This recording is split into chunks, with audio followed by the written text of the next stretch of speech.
श्री दयानंद वर्मा जी का जन्म सन 1931 में हुआ था। उनके पिताजी श्री गेलाराम प्रकाशन के व्यवसाय में थे और बचपन से ही दयानंद की रुचि साहित्य और पत्रकारिता में थी। अपने पैरों पर खड़े होने के बाद उन्होंने इसी रुचि में अपना व्यवसाय खोजा और प्रकाशन के क्षेत्र में उन्होंने अपना नाम बनाया। इसके अलावा वो अखिल भारतीय हिंदी प्रकाशक संघ तथा स्पिरिचुअल संस्थानों के कई वर्षों तक प्रेसिडेंट भी रहे।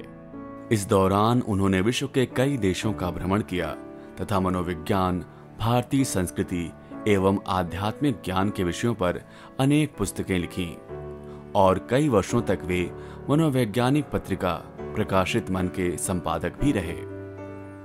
इनकी लिखी गई पुस्तकें कई भाषाओं में अनुवादित भी हुईं और हिंदी एकेडमी दिल्ली की ओर से सांस्कृतिक उपन्यास, कलयुगी उपनिषद तथा पंजाब सरकार की ओर से यूरोपीय देशों का यात्रा विवरण पश्चिम के 3 रंग सम्मानित भी किए गए। साहित्य से उनका झुकाव हस्तरेखा शास्त्र की ओर किस तरह आया, इसके पीछे एक दिलचस्प कहानी है। श्री दयानंद वर्मा जी की ज्योतिष एवं हस्तरेखा शास्त्र में काफी मान्यता थी। वो समझते थे कि हाथ की रेखाएं भाग्य बताती हैं और भाग्य का लेखा मिट नहीं सकता। हस्तरेखा शास्त्र हथेली के अध्ययन के माध्यम से चरित्र वर्णन और इंसान का भविष्य बताने की कला है। ये विद्या दुनिया भर में कई सांस्कृतिक विविधताओं के साथ पाई जाती है।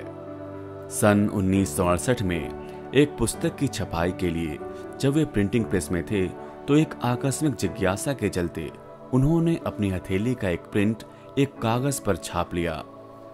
कई वर्षों तक वो प्रिंट उनके दफ्तर में पड़ा रहा और करीबन 1 दशक के बाद जब कुछ ढूंढते समय उनके हाथ वो लगा तो वे चौंक गए। उनकी हस्तरेखाओं में काफी परिवर्तन आ चुका था। रेखाओं में ऐसा परिवर्तन देख उनके मन में कई आध्यात्म संबंधित प्रश्न उठे। इन प्रश्नों के उत्तर पाने के लिए उन्होंने उत्तर से दक्षिण भारत के हर तीर्थ स्थान की यात्रा की और अनेक ज्योतिषियों और विद्वानों से मिले। आत्मनिरीक्षण के इस चरण में वे योग और ध्यान की तरफ आकर्षित हुए। विस्तृत अध्ययन एवं अनेकों हस्तरेखाओं के विश्लेषण के बाद वे इस नतीजे पर पहुंचे कि हाथों की रेखाएं हमारे अवचेतन मन का प्रतिबिंब हैं। अपने संपूर्ण अनुसंधान का सार उन्होंने अपनी पुत्री श्रीमती निशा घई को संप्रेषित किया। श्री दयानंद वर्मा की सुपुत्री श्रीमती निशा घई का प्रारंभिक जीवन साहित्य और आध्यात्मिक ज्ञान से घिरा था। अपने पिता से प्रभावित होकर उन्होंने ज्योतिष और हस्तरेखा शास्त्र में रुचि ली। वे श्री दयानंद जी के साथ यात्राओं पर जाती रहीं और इस तरह अपनी विश्व दृष्टि विकसित की। अपने सार्वजनिक जीवन में वो कई वर्षों तक भारत के अग्रणी महिला संगठन इनर व्हील की चेयरमैन रहीं और उनका अनुराग सामाजिक कार्यों में रहा। अपने पिता का अनुसंधान पढ़कर उन्होंने जाना कि ज्योतिष और हस्तरेखा शास्त्र का मूल मन मस्तिष्क का मेल है। इस ज्ञान के प्रचार के लिए उन्होंने अपने पिता के सहयोग से कई पुस्तकों का लेखन किया। इस ज्ञान को दूर तक फैलाने के लिए इन्हें कई टेलीविजन कार्यक्रमों में भी आमंत्रित किया गया।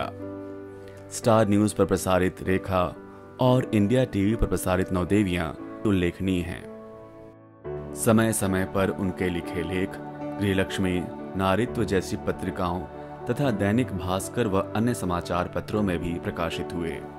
हस्तरेखा शास्त्र में लोगों की जिज्ञासा देख तथा अपने पिता के सिद्धांतों के प्रचारण के लिए उन्होंने श्री दयानंद वर्मा जी को इंस्टीट्यूट ऑफ पामिस्ट्री की स्थापना करने की प्रेरणा दी। सन 1989 में इंटरनेट और अपनी वेबसाइट के जरिए इंस्टीट्यूट का प्रचार प्रसार किया गया। हस्तरेखा शास्त्र का ज्ञान संपूर्ण रूप से सम्मिलित पाठ्यक्रम के द्वारा कई छात्रों को दिया गया। इस दौरान निशा घई व दयानंद वर्मा के हस्तरेखा शास्त्र के विषय पर हुए संवादों का प्रकाशन कई पुस्तकों के रूप में भी हुआ। आज भी इंस्टीट्यूट ऑफ पामिस्ट्री कई लोगों को हस्तरेखा विज्ञान की विद्या देता है। ज्योतिष और हस्तरेखा विश्लेषण से किए गए भविष्य कथन के पीछे किन वैज्ञानिक नियमों का हाथ है, इस बात की जिज्ञासा निशा घई के मन में उठी। उन्होंने अपने प्रश्न अपने पिता के समक्ष रखे। उनके बीच हुए इन्हीं संवादों के संकलन का आज इस पुस्तक ग्रह नक्षत्रों द्वारा भाग्य निर्माण के रूप में लोकार्पण हो रहा है। श्री दयानंद वर्मा जी अंतरिक्ष विज्ञान में भी गहरी दिलचस्पी रखते हैं।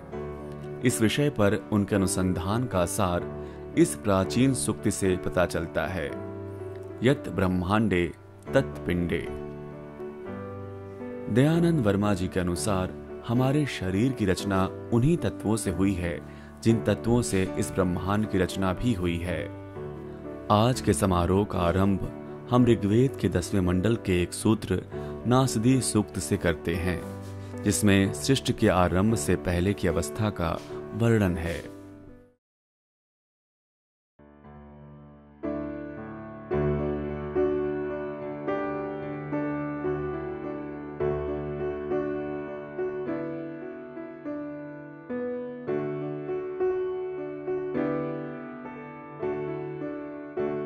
न था आकाश न पृथ्वी, न थी सीमा दिशा और काल की, न था भेद दिन और रात का, न था जीवन न मृत्यु, न था अंतर प्रकाश और तमस में। अकेला था वो, अपने आप से प्रकट हुआ था, बिना वायु के सांस लेता था। कामना का बीज था उसमें, थी कामना एक से अनेक होने की, सीमा से निकल विस्तार पाने की। उपजी पंच भौतिक सृष्टि उससे, कौन जानता कैसे उपजी, क्यों उपजी, उपजे बाद में ये बताने वाले।